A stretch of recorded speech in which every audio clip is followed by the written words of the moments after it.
Hi, everyone. I'm Tanya J. Peterson with the Anxiety Schmanxiety blog on HealthyPlace.com.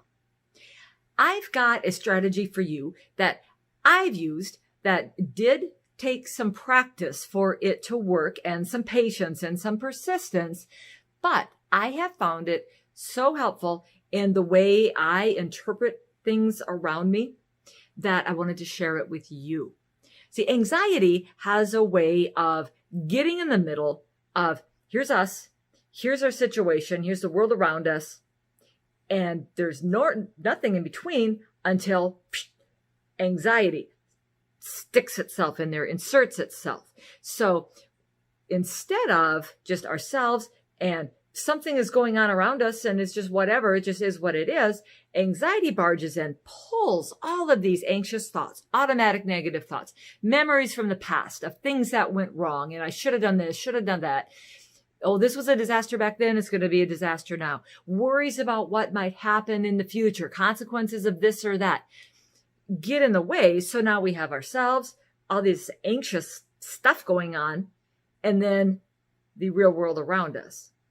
Well, this anxious stuff is a distortion.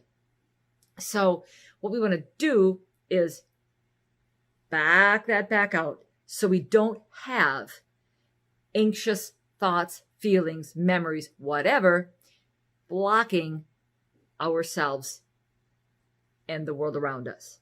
And to do that, be a neutral observer. Start to practice this in your daily life when you're not anxious. So then when you do have anxiety, you have this knowledge, you have a skill to draw on, to apply to your anxious situations. Just start to notice what's around you without that barrier. Get around that and just observe your surroundings. Observe what you're doing. What are you seeing, hearing, feeling, smelling, tasting if it fits and is appropriate? This is part of mindfulness. You are noticing. And then the kicker with this is to do it neutrally, non-judgmentally, which is also a mindfulness skill. You learn to observe without judging. Just notice and let it be. Because the reality is you have yourself, you're the observer, you see something. And here's the situation. And the situation is just what it is. There's no way of you really knowing what somebody is thinking unless they tell you and you don't like it, then you have to deal with it.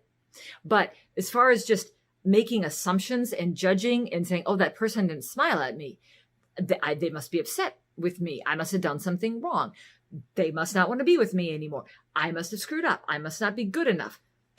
You can't know that.